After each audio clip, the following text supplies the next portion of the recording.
जय श्री स्वामीनारायण रोचो, जय सियाराम रोचो। आज हम आए जो पारियाद में ये जो विचारानंद बापू की जगह में दर्शन करने के लिए। ये जो विचारानंद बापू है वो रामापीर के अवतार कहलाते हैं।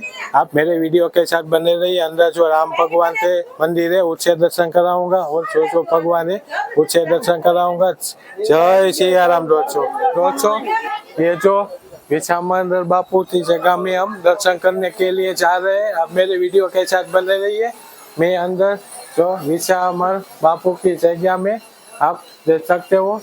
ये जो परम पूज्य श्री 108 महाबलेश्वर निर्मला उन्नत बापू है और ये जो परम पूज्य सनातन धर्मालकाल महान महाराज श्री अमरनाथ बापू उन्नत बापू, ये विचारानंद बापू की जगह पारियाद में ये महान संतों की ये तस्वीरें मूर्ति दर्शन हम दे रहे हैं। और ये उससे चरण पर से चरण पादुका।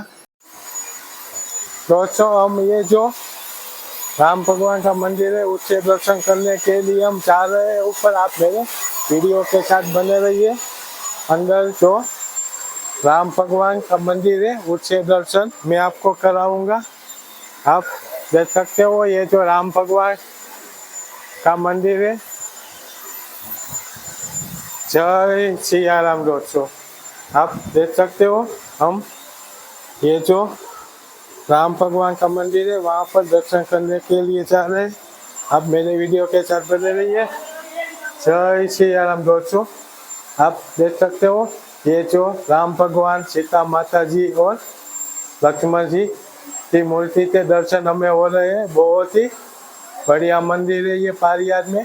आप एक बार दर्शन करने के लिए जरूर आना। जय सियाराम दोस्तों। और ये आप देख सकते हो ऊपर जो चित्रकला बहुत। जय सियाराम दोस्तों, ये जो पारियाद में विचारानंद बापू की जगह का इतिहास कुछ इस प्रकार है। विक्रम संवत 1824 के साल में एक त्रुम्पनिया गांव का उसमें कुमार परिवार रहता था। जो ये गांव में 200 से 250 मानव की वस्ती थी।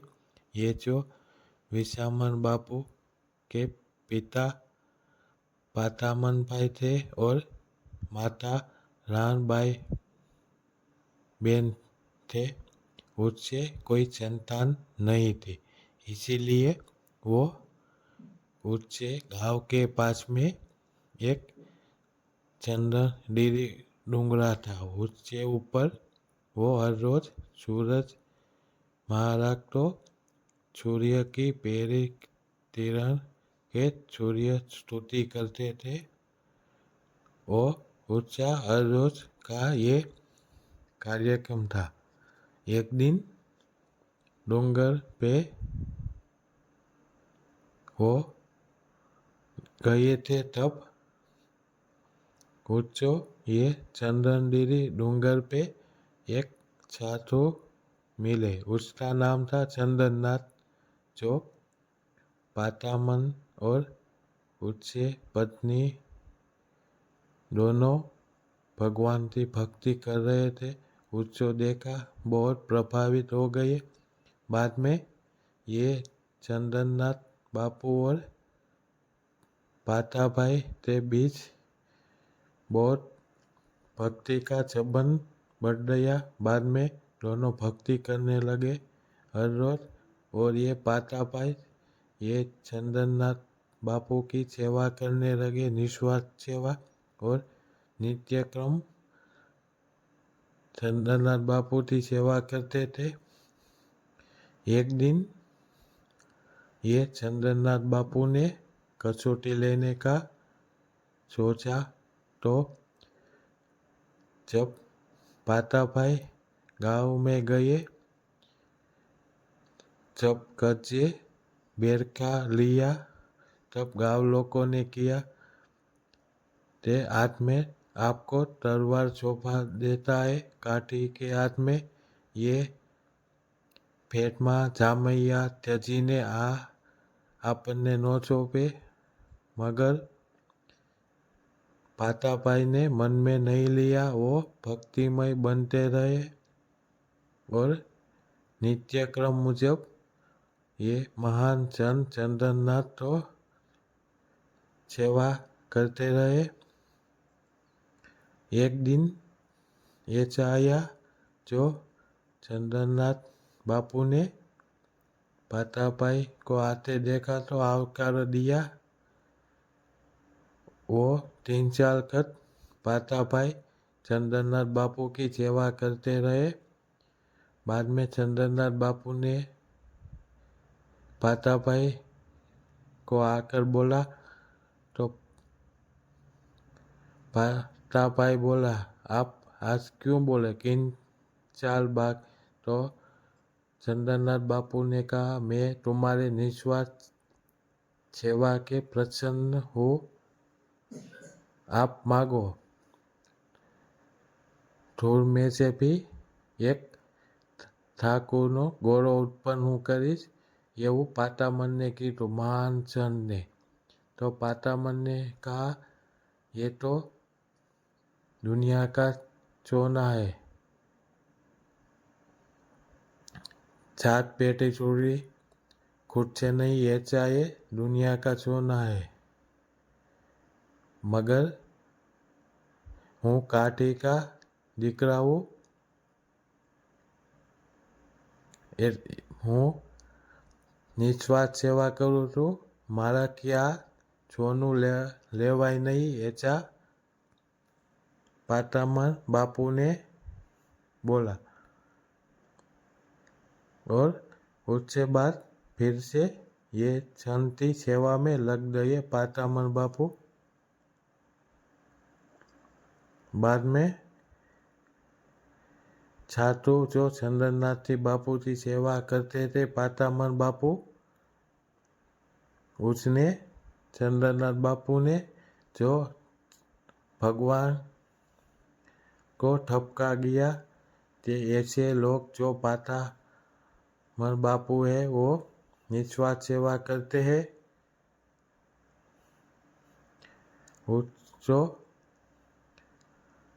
घर कोई संतान नहीं है, इसलिए थोड़ी देर बाद संती आवाज भगवान ने सुनी और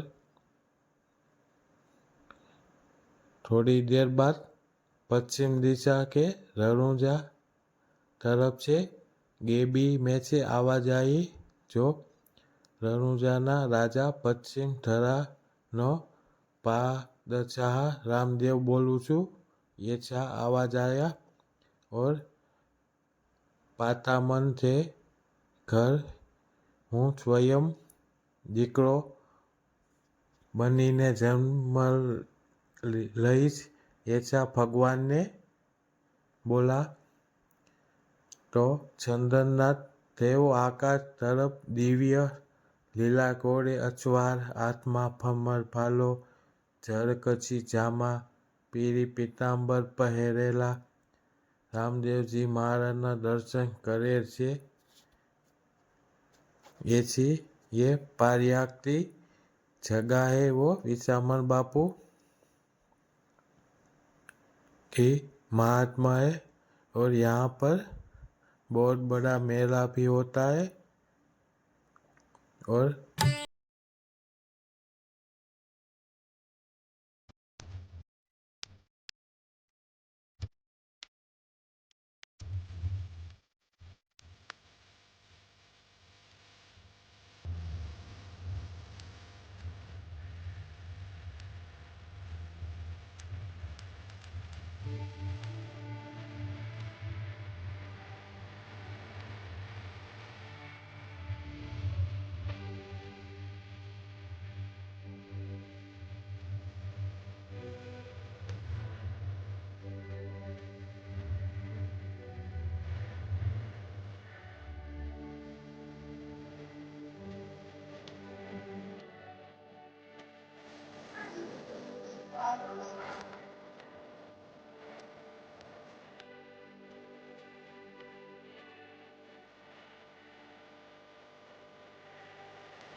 सकते हो ये जो विशानंद बापू थे, ये यहाँ पर रहते थे। आप मेरे वीडियो के साथ बने रहिए।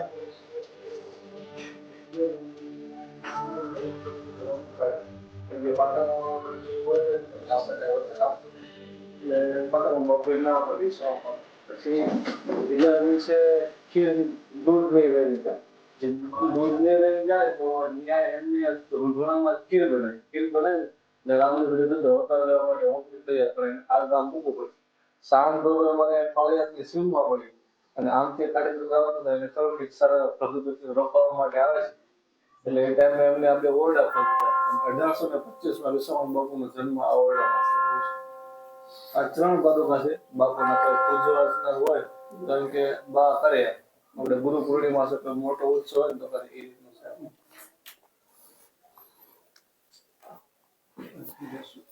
આયા છો તો વિછામણ બાપુને જન્મ ओके दोस्तों ये जो विश्रामण बापू का जन्म स्थान ये आप देख सकते हो।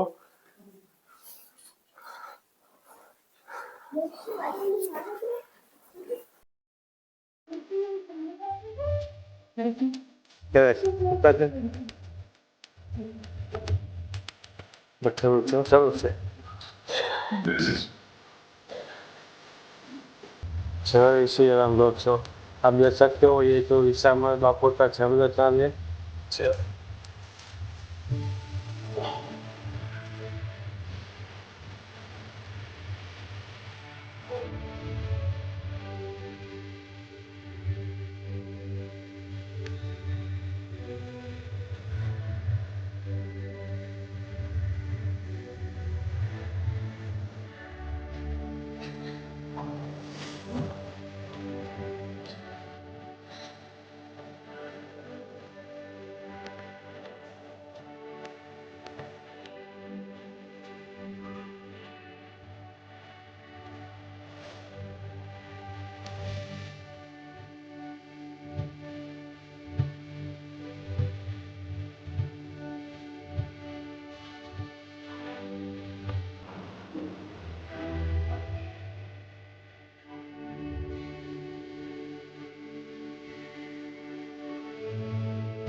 दोस्तों आप देख सकते हो ये जो दूसरा रूम है, यहाँ पर हुनरनाथ बापू ये छपी महाराज परम पूज्य महाराज से अमरा बापू ये छपी महान भक्त ये रूम में रहते थे और ये बापू का जन्म स्थान भी यही है, आप देख सकते हो।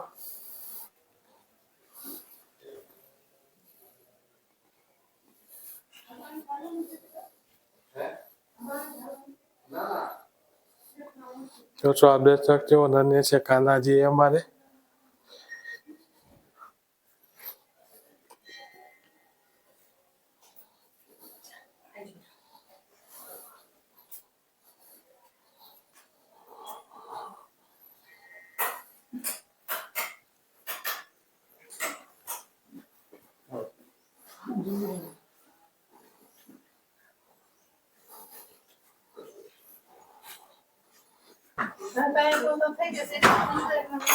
फोटो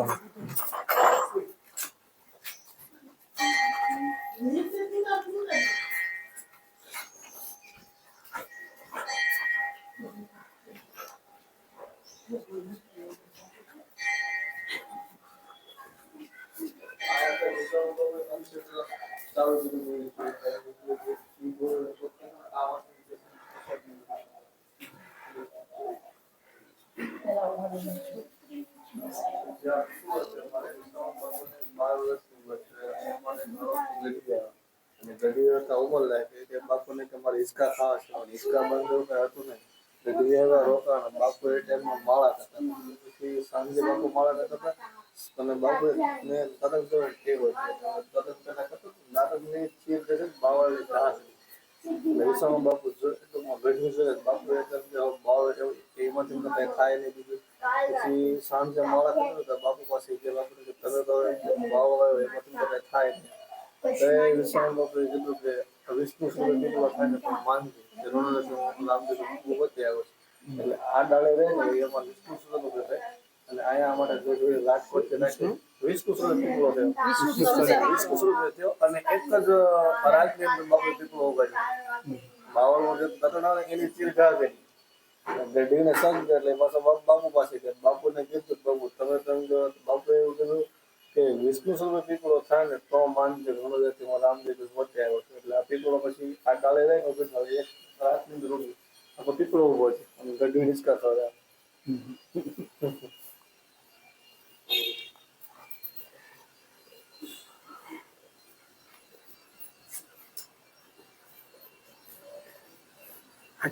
આ કેટલા વર્ષ જૂનું હોય છે? 257 વર્ષ. ओके 257 वर्ष जूना है ये पिपरा जो बहुत प्राचीन है और प्रजापि ये जो बापू ने यहाँ से पूरा था ये जो रामापीर के अवतार है अपो वो आप देख सकते हो बहुत ही बढ़िया अक्षर है.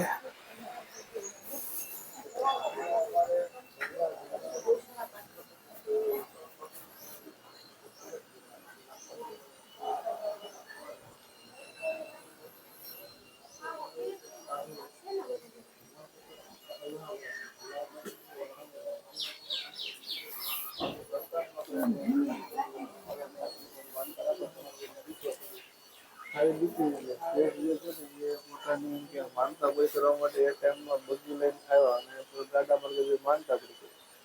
વિશ્રામ બાપુ બેઠા હતા. બાપુ કે તમે તો છે માંગે છો દીકરો છે દીકરી મારે તમારે માનતા નથી. વિશ્રામ બાપુની સાથે અમારે રજૂ કરતા હતા અને બાપુ આગળ જઈએ તો બાપુએ કીધું કે તમારા હાટુ મેં પ્રગટ કર્યા એટલે ખબર સંદેમ લેવો અહીંયા આવીને એક ટૂંકમાં ચરણામાં લઈ લે એટલે ચારે ધામની યાત્રા આવી છે એટલે આમાં પવિત્ર